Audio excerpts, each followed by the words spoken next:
Na tela. Eu vou escrevendo qualquer coisa.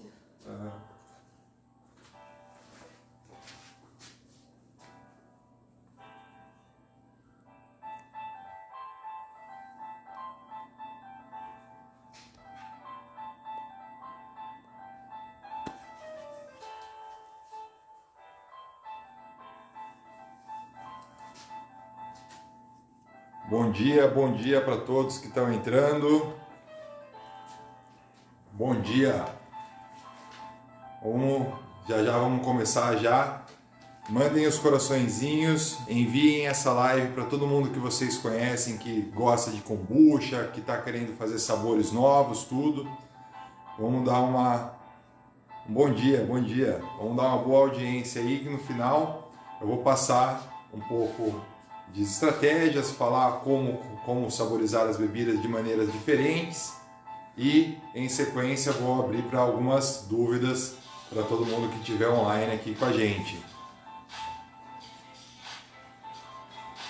Bom dia para todos. Vou pegar já primeiro aqui, dar uma hidratada na garganta, né? Essa saborzinho novo lá da Fada Azul.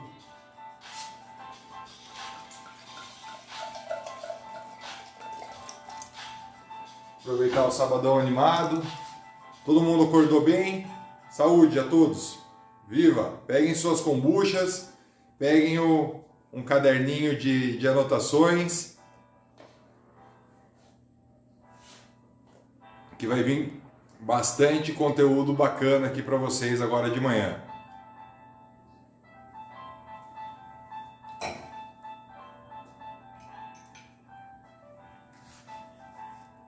Aí, bom dia a todos que estão entrando.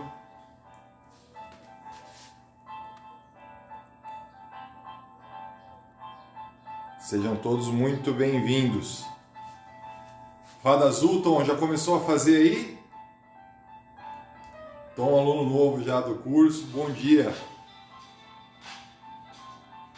Sim, tem um outro celular aqui que está gravando a live. Ao final eu vou separar esse vídeo e vou colocar no YouTube também. Aqui atrás de mim a Natália está dando uma assessoria, então eu consigo ler também as perguntas, mas caso passe alguma coisa aqui, ela vai estar anotando e passa para mim as principais, para mim estar respondendo no final. Bom dia.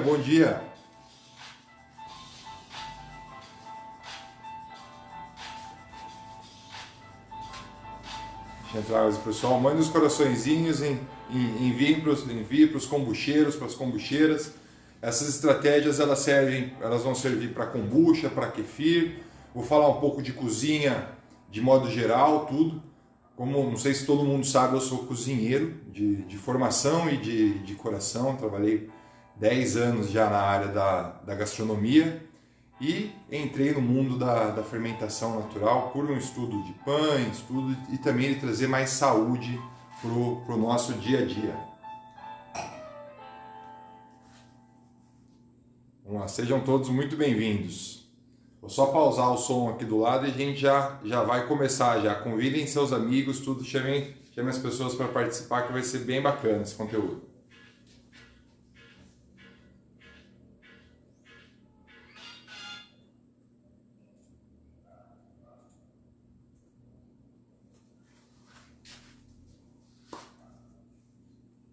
Legal, já pausei aqui. Bom, vamos começar porque o nosso tempo de live no Instagram ele é limitado. Eu também não quero estender horrores aqui, não quero tomar o tempo máximo. Também quero que todo mundo mantenha a atenção aí, preste bem, aproveite essa live, esse conteúdo aberto. É com muita alegria que eu venho trazer isso aqui para vocês hoje, falar para vocês sobre noções de sabores, tudo, e o que se passa aqui na cabeça de um cozinheiro, né? Quando a gente quer formar sabores novos, quando a gente quer impressionar as pessoas.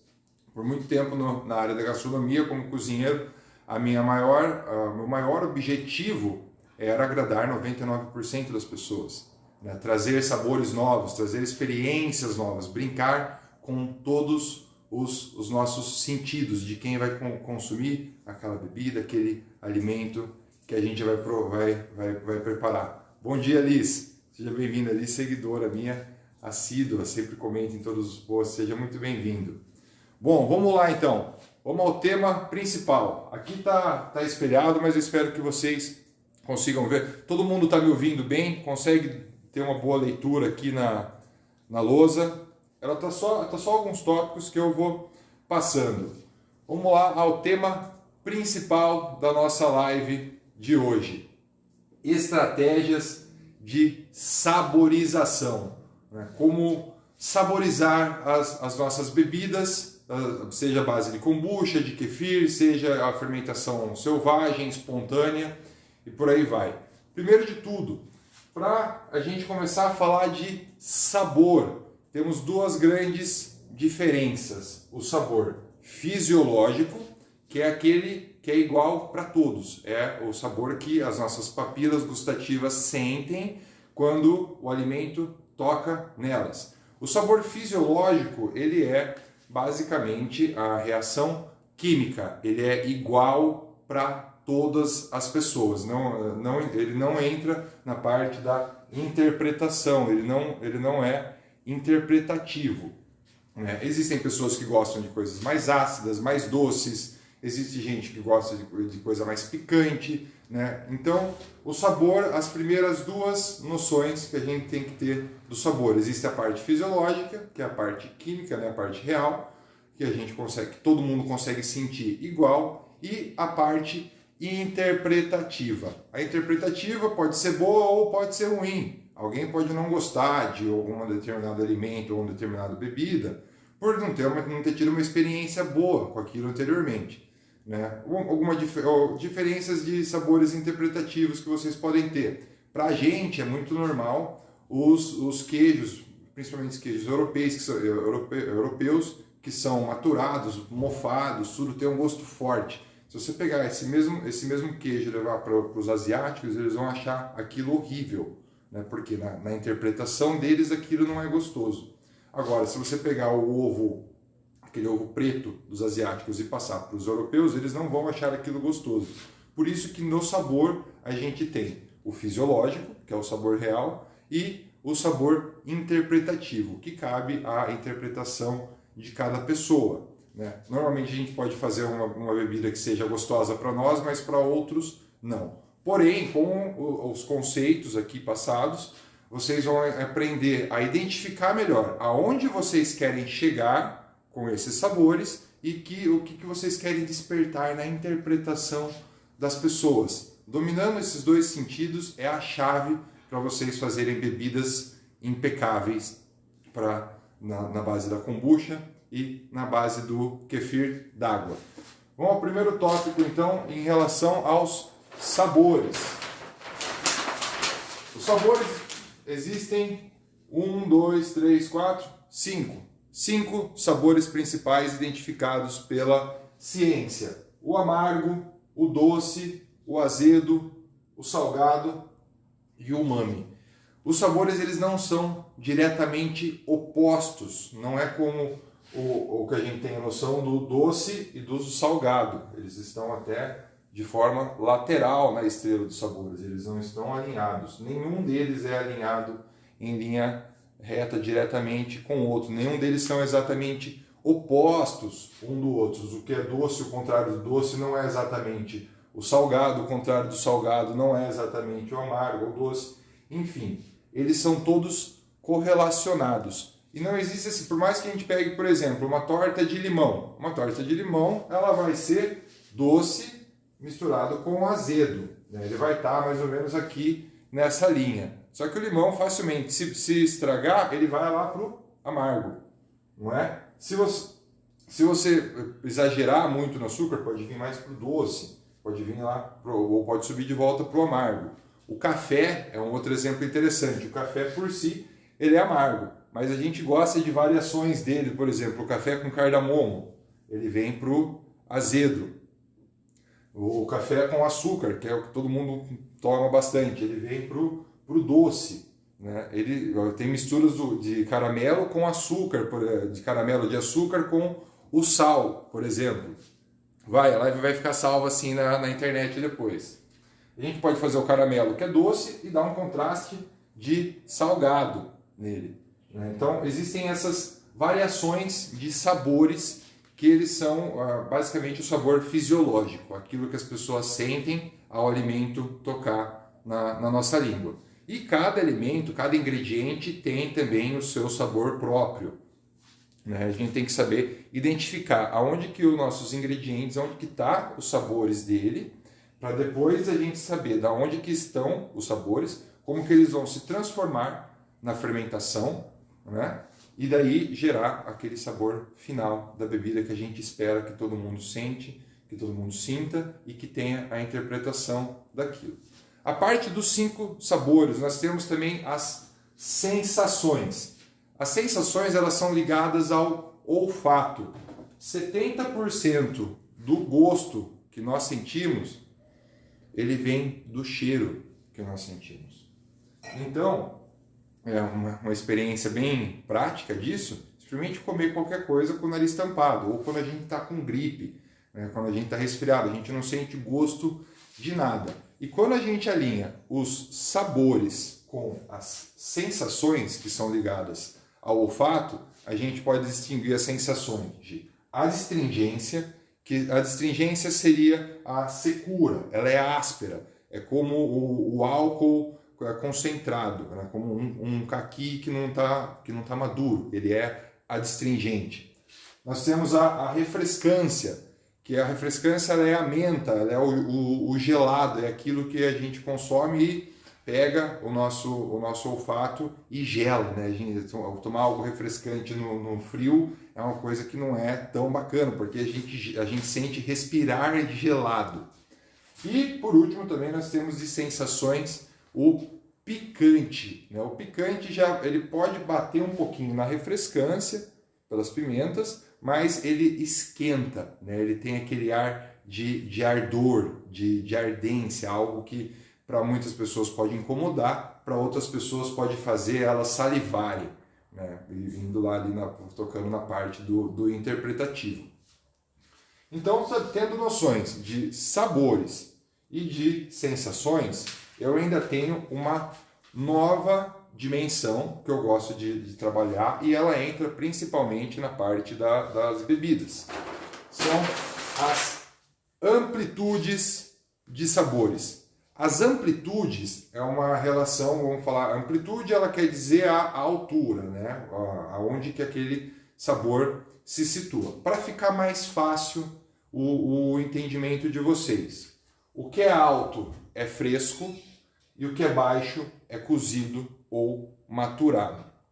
Nossa, mas peraí, tem sabor, tem a sensação, tem a amplitude do sabor. Como que vai passar por tudo isso, né?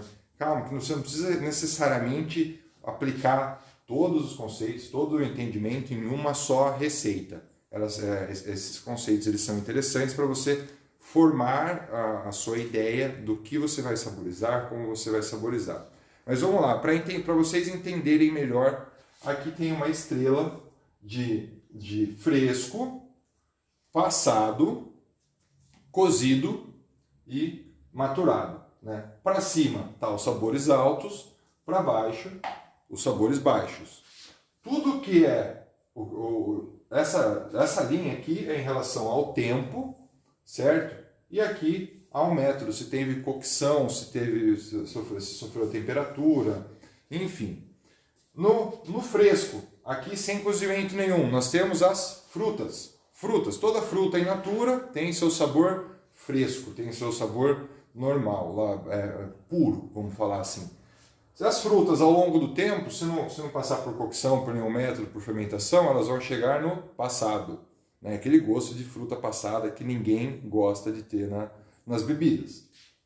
Se a gente pegar as frutas que são frescas e cozinhar elas para fazer geleias, nós vamos ter sabores mais baixos, né? A gente passou por um cozimento aqui, pegou todas aquelas moléculas de sabores pontiagudas e arredondou elas. Um bom exemplo disso, por exemplo, é o gengibre, né? Para a gente usar gengibre, se colocar ele fresco, ele é picante demais, forte demais. Mas quando a gente cozinha o gengibre para fazer uma calda, todos esses sabores deles, que são agudos, vamos falar assim, eles vão se arredondando, eles vão se maturando, eles vão entrelaçando um com o outro. O que é muito agressivo acaba evaporando e fica ali mais o sabor da fruta. A gente deixa ele um sabor mais baixo.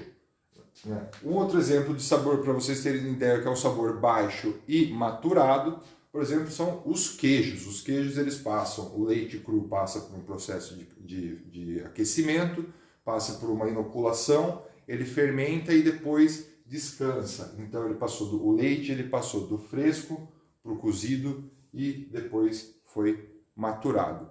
O mesmo aqui no maturado, a gente vai entrar um pouco na parte das bebidas. Todo mundo está conseguindo acompanhar esse entendimento dos sabores, das sensações, do que é fresco, o que é cozido, o que é maturado, os frescos que estão lá no alto e os baixos que são os cozidos e os maturados. Essas relações são importantes porque elas envolvem a transformação do sabor de cada alimento ali dentro da panela, quando a gente vai mexer nele, quando a gente passa por um cozimento ou assa ele, eles mudam. As moléculas, quando a gente aquece elas se desdobram, formam pontas novas e começam a se ligar umas com as outras. Isso dada a temperatura. A gente, muitas vezes, para fazer um cozimento, o ideal é que a gente não ferva excessivamente alguma coisa, que não fique aquela coisa borbulhando sem parar. Por mais que pareça tonto, às vezes está imerso no líquido, você pode queimar um líquido durante o cozimento. Hoje eu falo que as principais características para você saber se a pessoa é uma boa cozinheira é como ela salga ou adoça os preparos e a forma como ela domina o fogo, como ela domina a temperatura. Às vezes uma baixa temperatura é ideal, às vezes uma alta temperatura é o ideal. Mas, vamos lá, deixa eu só passar mais um item aqui no meu computador também.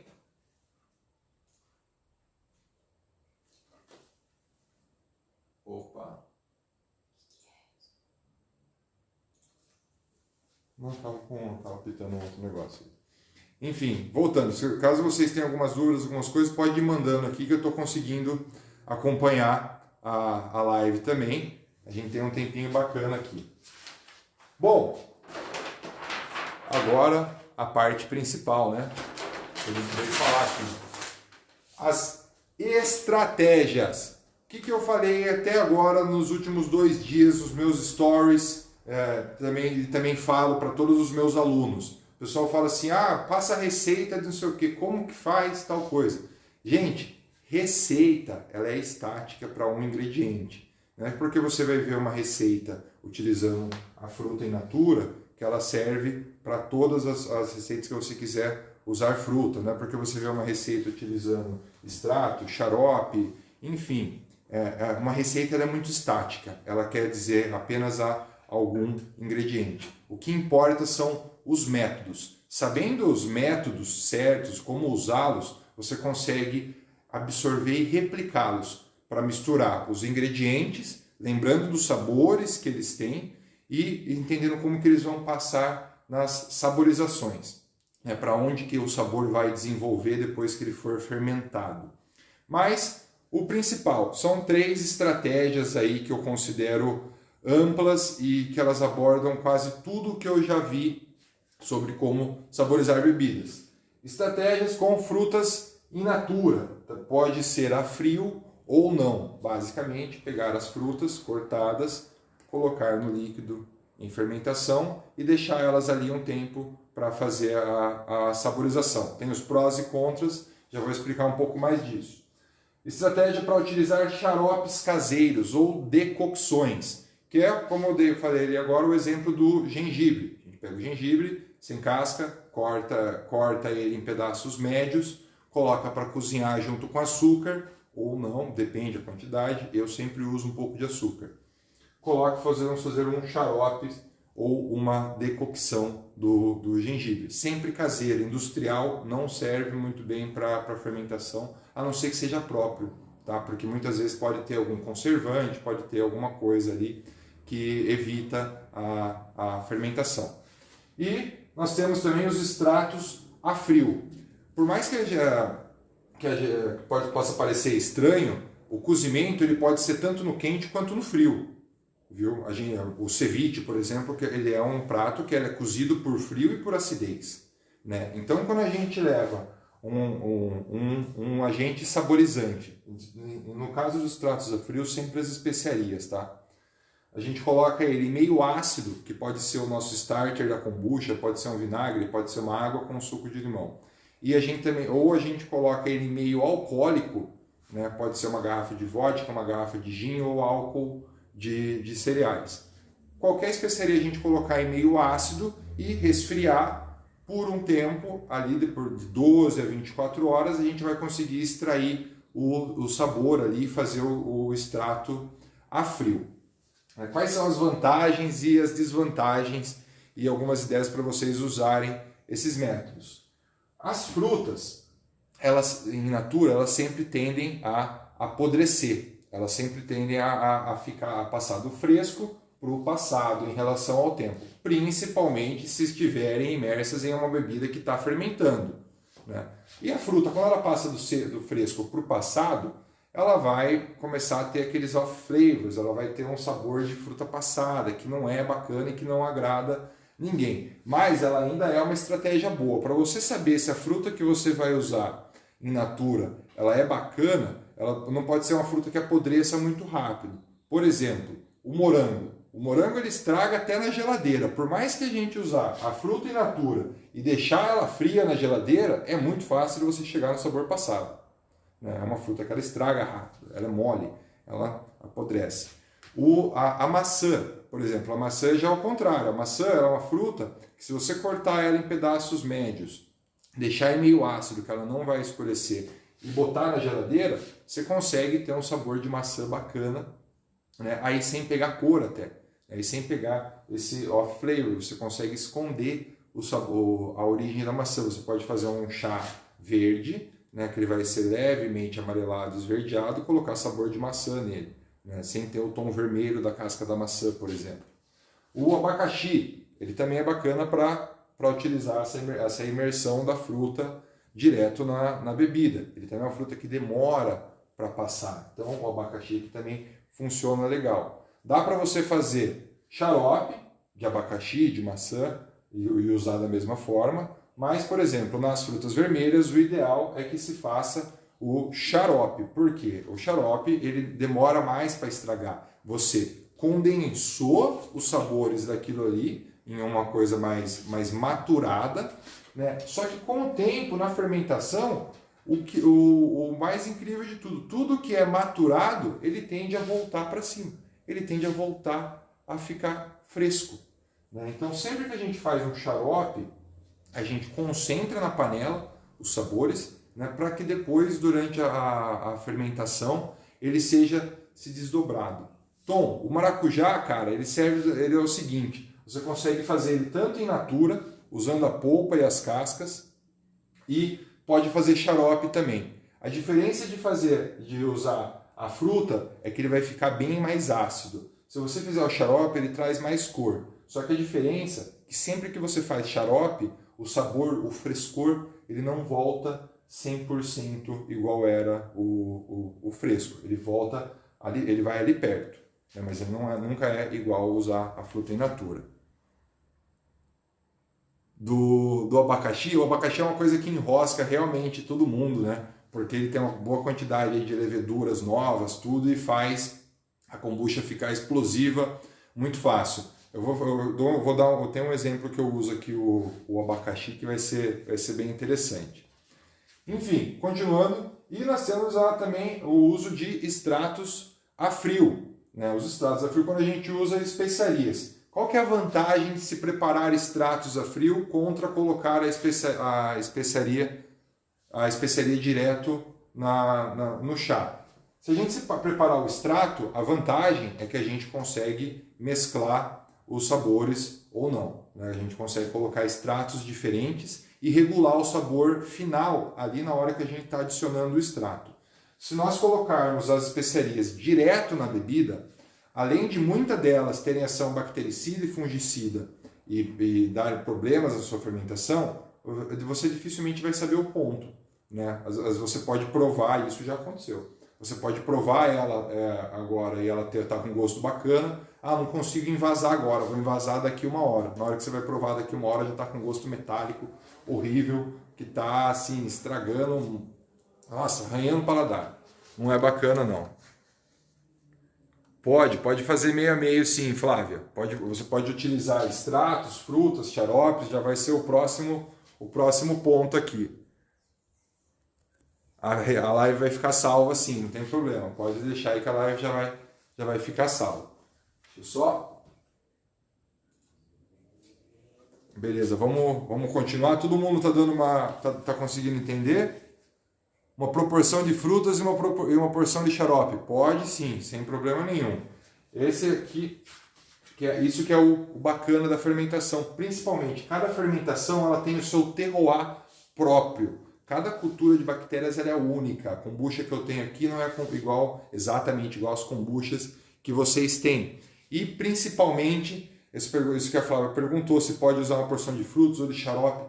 Gente, a fermentação ela é livre. Quanto mais vocês aplicarem esses conhecimentos, quanto mais vocês misturarem estratégias, tudo, mais única serão as suas bebidas, melhores elas vão ficar, porque elas vão ter a pessoalidade de cada um. Elas vão ter o terroir não só dos ingredientes que vocês estão usando, mas também vai ter dos sabores que vocês estão criando nas suas cabeças e querendo repassar para outras pessoas. Por isso que, além das 3 estratégias, utilizando frutas, xarope ou extratos, vem a principal dúvida que todo mundo fala, como fazer a saborização.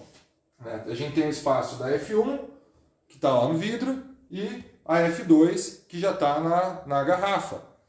A saborização está no meio disso daqui. Ela pode vir na F1, pode começar na F1, ou pode começar após a F1, antes da F2. Eu só não recomendo começar na F2, colocar xarope ou extrato direto na garrafa, tudo, porque isso vai fazer uma sujeira do cão. É mais fácil você pegar a sua F1, fermentar ela, depois você passa do balde ou do garrafão, enfim, tira o Scooby, passa para outro recipiente, saboriza, mexe aquela bebida ali, deixa ela pegar o gosto, tomar certinho. Se tiver xarope, se tiver fruta, é interessante que deixe fermentar por mais uns tempo.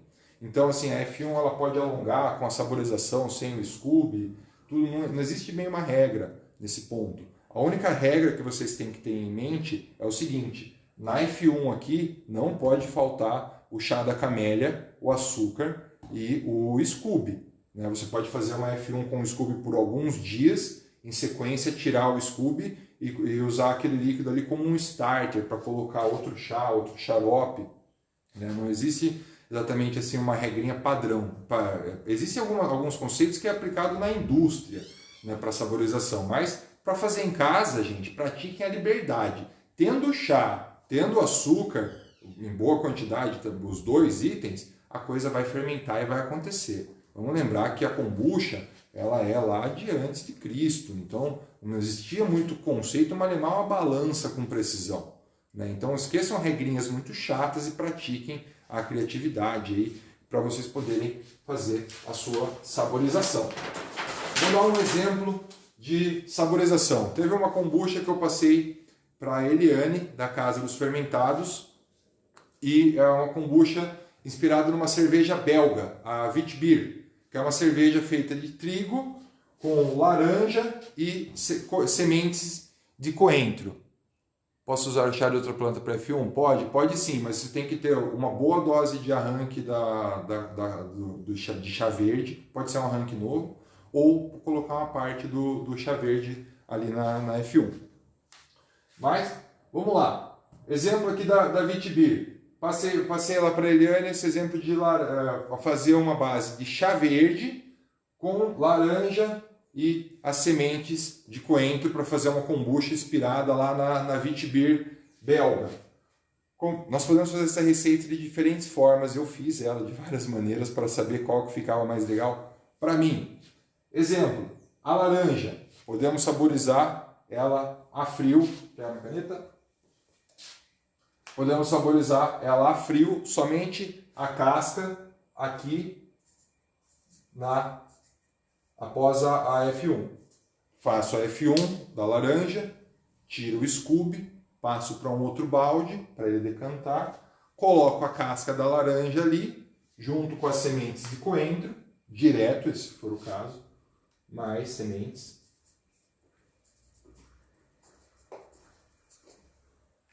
Deixo aquilo ali pegar o sabor por algumas horas e depois passo aqui para F2. Né? Fica uma bebida bacana. O chá verde não vai perder muito a cor, vai pegar o gosto da laranja pela casca, principalmente o aroma dela, e também as sementes do coentro. A semente do coentro, gente, ela não tem nada a ver com as folhas do coentro que a gente usa. Tá? A semente do coentro, ela traz ali o azedo do cheiro. Para quem é do norte, o pessoal que gosta de coentro, o coentro, quando se amassa ele tem um cheiro cítrico, né? A semente aqui do coentro, ela funciona dessa maneira para auxiliar a casca de laranja nesses sabores frescos mais cítricos. Utilizando a casca e a semente após a F1 para saborizar, e deixa um tempo ali ainda no balde com a casca e tudo, depois passa para F2, é uma maneira. Essa para mim foi a maneira que mais deu certo, que eu mais gosto. Porém, você também pode fazer um xarope com o suco da laranja. Normal. Se você fizer um xarope com suco, geralmente aqui ele vai ter bastante açúcar. Então é interessante que o xarope ele entre mais cedo aqui na F1.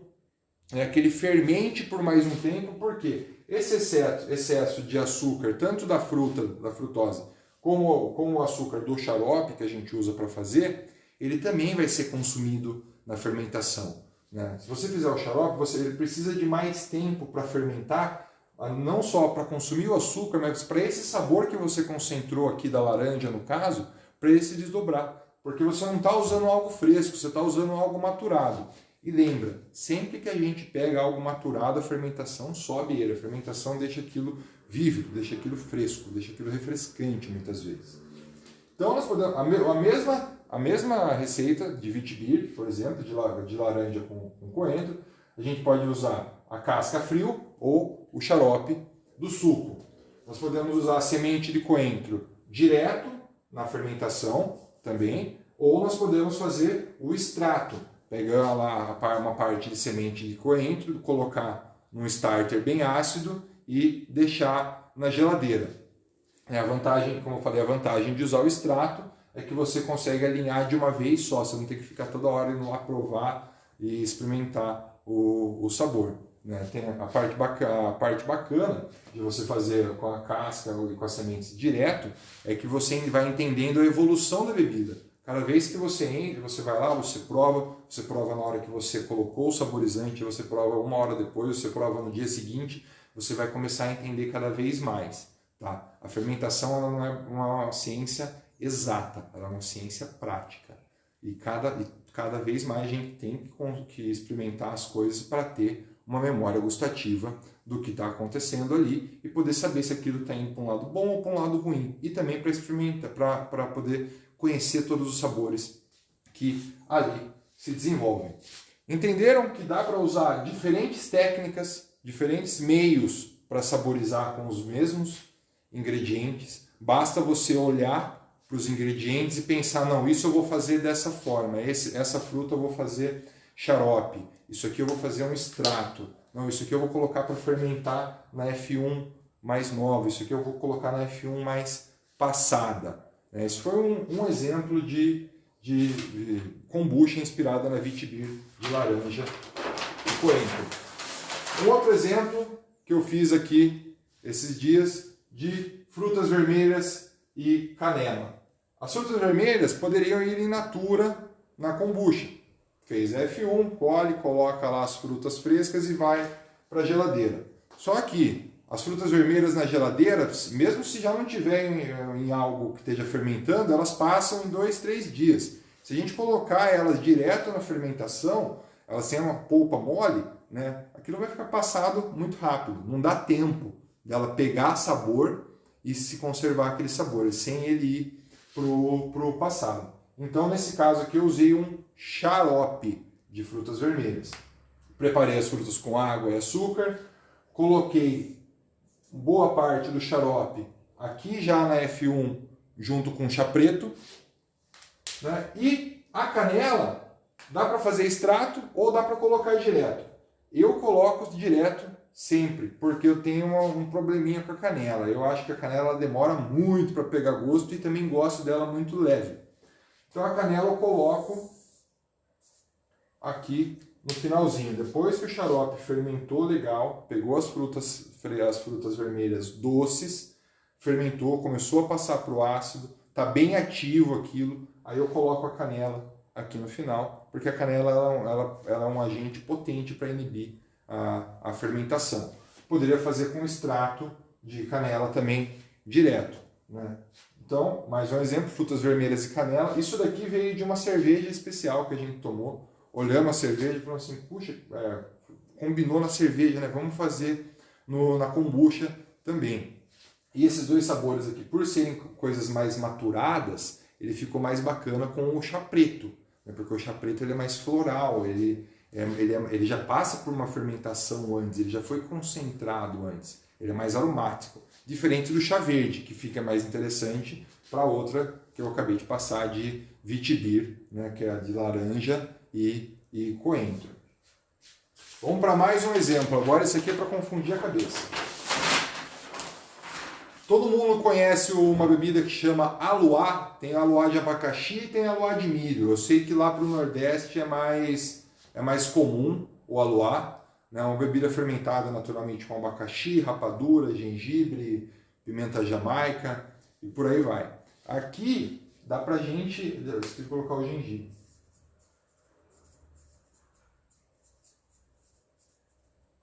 Aqui a gente está combinando duas frutas com duas especiarias, né? Dá para fazer bastante coisa. Essa aqui também. Vamos lá, o abacaxi, a gente pode usar ele em fruta ou em xarope. O gengibre também, em fruta ou em xarope. Né? As especiarias, o anis estrelado, a gente pode usar ele direto ou em extrato. E a pimenta jamaica também pode usar ele direto ou em extrato. Como que eu faço o aluá a kombucha sabor aluá de abacaxi? Deixa eu só tomar mais um golinho da minha de fada azul, porque eu estou ficando com a boca seca. Tá todo mundo entendendo bem? Está acompanhando legal?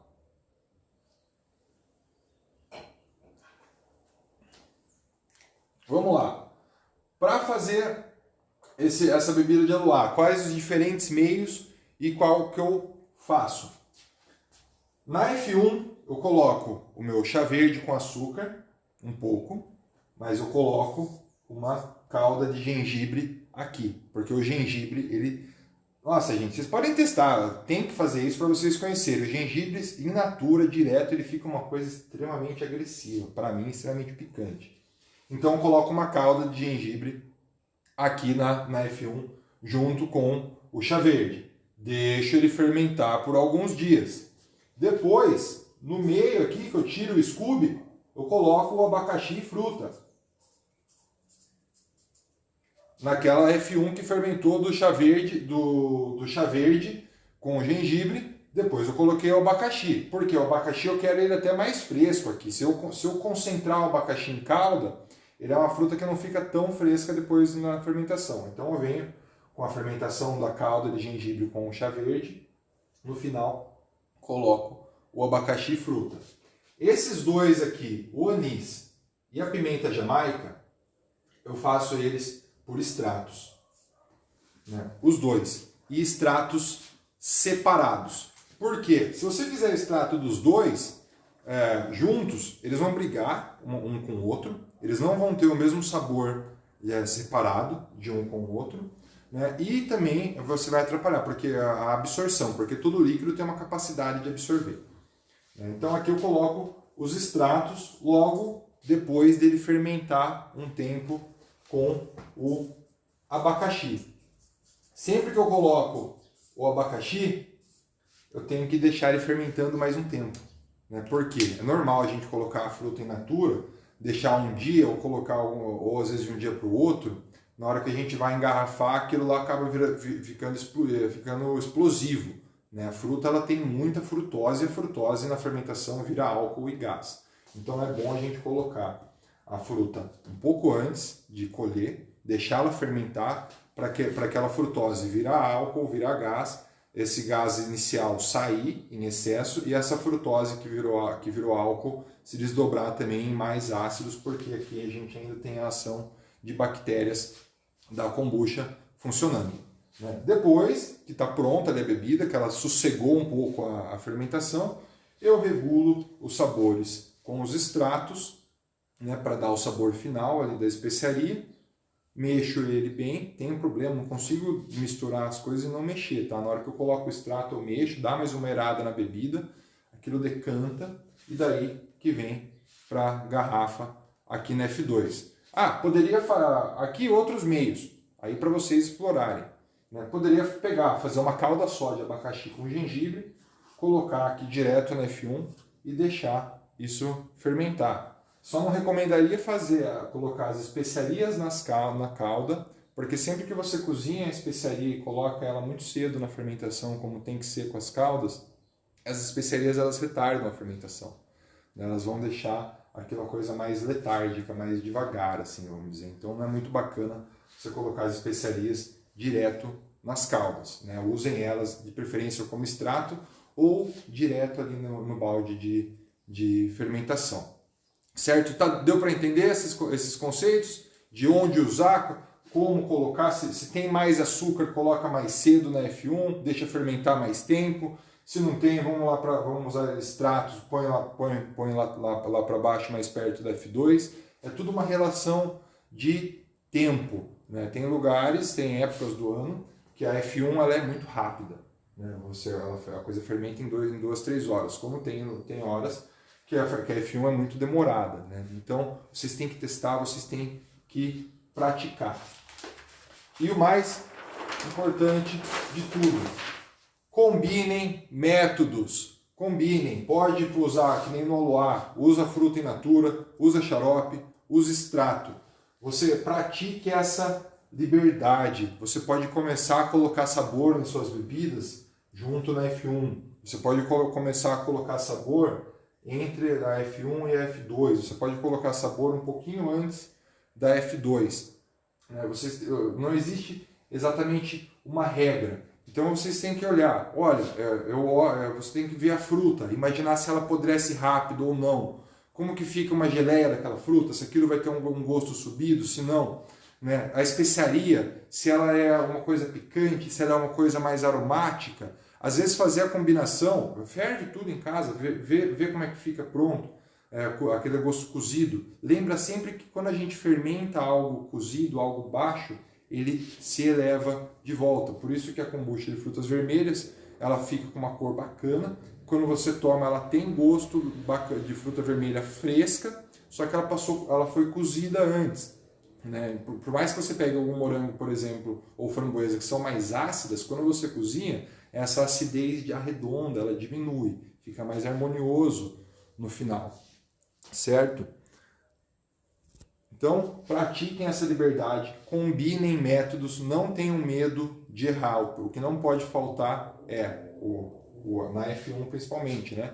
Um chá novo, açúcar e o Scooby. Beleza, galera? Deixa eu ver qual que é o próximo aqui. Ah, não. Agora já vamos começar a responder as perguntas todas aqui. Podem ir mandando se vocês entenderam, se ficou alguma dúvida, se quer que eu volte aqui. Tem uma aqui, ó. Bela Caminhante. O Scooby fica bem depois que coloca para fermentar na F1 junto com o abacaxi? Não, ó, é o seguinte. Sempre que você você tem que começar a sua F1 com o Scooby normal, né? Pelo menos alguns dias ali para aquela bebida pegar, para a colônia se multiplicar na bebida toda. Quando a gente vai começar a saborizar, é bom tirar o Scooby.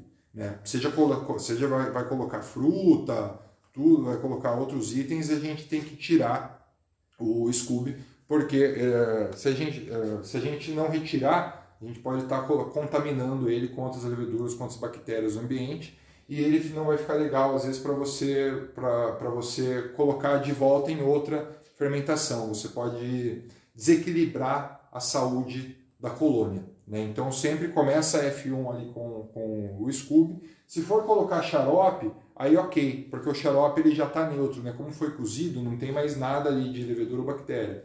O xarope é ok você deixar o Scooby, mas é bom depois você colocar o Scooby no hotel por um tempo, ou passar ele por algumas fermentações puras para dar uma limpada nele, né? Eu tenho um Scooby que eu uso de hibisco, que ele se mantém bem, e ele já é vermelhão, tudo normal, eu consigo reaproveitar sempre, porque é sempre o mesmo preparo. Mas se você não aconselho você fazer na sua cultura mãe essa saborização. Deu para entender? Graças. Imagina, eu que agradeço de mandar as dúvidas. Bacana, galera. Todo mundo conseguiu entender a parte de usar frutas, combinar estratégias, aonde que vai os sabores, né? Um pouco do desdobramento deles na fermentação, tudo que é maturado ele volta lá para o fresco, coisas que apodrecem muito rápido a gente compensa fazer geleia, compensa fazer ou extratos.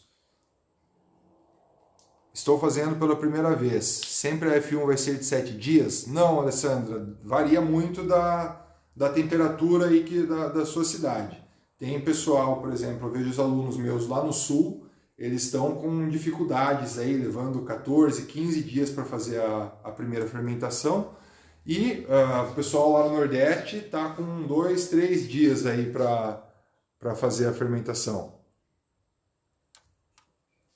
Então não existe um padrão de tempo, né? É preciso assim, olha, você tem que ficar no mínimo 7 dias, você tem que ficar no mínimo 15 dias para fazer a sua fermentação. Isso não é indiferente em relação à temperatura. A temperatura não está no nosso controle, né? A gente não consegue, em casa principalmente, a gente não consegue ter um controle total de tudo que acontece ali. Então o ideal é você provar todo dia e saber qual o gosto. Galera, preciso falar uma outra coisa para vocês. Isso tudo, esses métodos, tudo aqui eu não falei em medidas, né?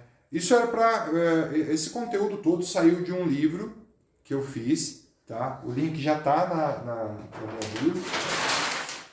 É um e-book Estratégias de Saborização. Não é um guia de receitas. Ninguém lê 70, 80, 90 receitas. Poxa, eu sou cozinheiro faz 10 anos, também não tenho saco para isso, né? Então, esse e-book ele tem um detalhamento de proporção de xarope, quanto usar de especiaria para líquido, né? Quanto tempo.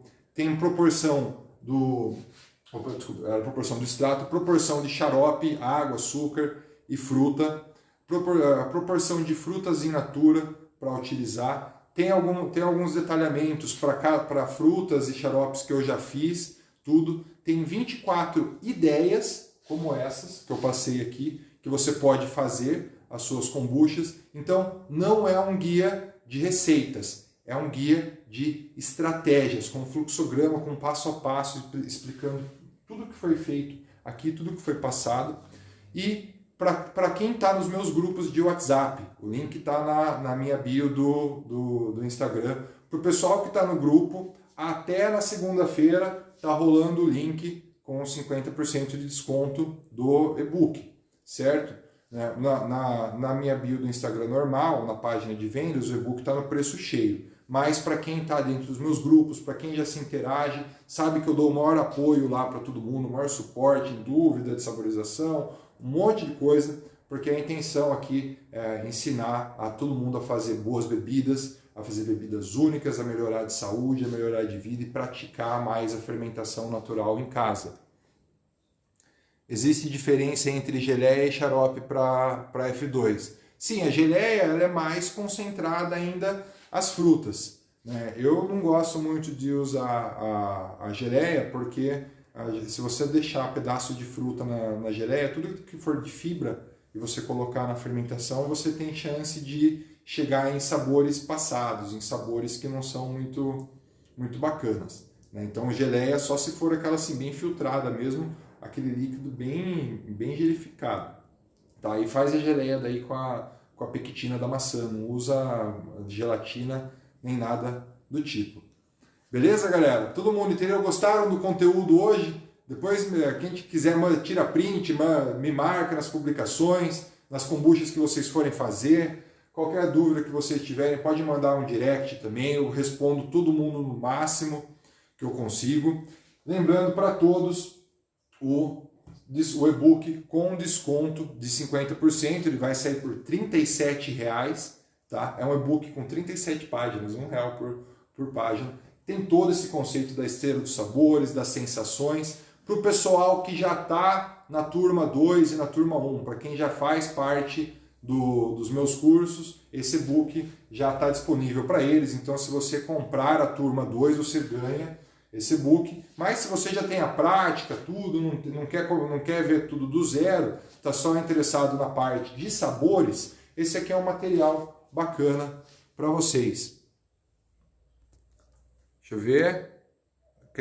Qual a melhor estratégia para a banana, na minha opinião? A Flávia, que é aluna aqui já do curso, Kombucheira Master. Flávia, a banana, ela é uma fruta maçuda, né? A milácea. Então, ela também ela é complicada, porque ela pode dar off flavor muito fácil, ela pode passar muito fácil. Eu utilizaria aí fazer um doce de banana, né? Você passar ela numa peneira, tentar eliminar ao máximo essa polpa dela, né? Cozinhar ali, fazer tipo uma calda, um doce, e depois você usar isso no final da F1. Mas eu particularmente, gosto pessoal, banana me lembra muito lácteo, é uma coisa que eu não acho que ela fica legal se for pro azedo. Beleza, galera? Mais alguma dúvida aqui antes de encerrar? Espero todo mundo lá no grupo de WhatsApp, podem mandar mais dúvidas lá, vou passar o restante do dia interagindo com vocês. E lembrando que lá também vai estar disponível o nosso link para adquirir o e-book. Certo, galera? Muito obrigado pela presença de todos aqui, por acompanharem essa aula. Sim, a laranja é só a casca, Liz. Sempre só a casca. Eu evito usar a xarope dela porque fica um amarelo muito pesado. Eu prefiro sempre a casca dela. Beleza? Galera, obrigado mais uma vez pela presença de todos. Quem quiser continuar o bate-papo lá no grupo hoje, eu vou estar bem ativo. Eu vou estar bem ativo, dou bastante atenção sempre. Quem me conhece, quem já faz parte dos meus cursos, tudo. Estou sempre à disposição para ajudar, tirar dúvidas. Não é porque eu venho do curso ou e-book que eu sou fechado e não falo nada. Dou muita dica também no off, como eu vim preparar essa aula para vocês. Espero que vocês produzam bebidas maravilhosas aí depois desses insights, que a listinha aí de anotações de insights esteja cheia. E lembre, vou ficar muito feliz sempre que vocês me marcarem, quando vocês postarem suas bebidas, tudo. Eu adoro engajar a comunidade e fazer ela crescer. Beleza, galera? Muito obrigado por todos. Vou encerrar por aqui. Até a próxima.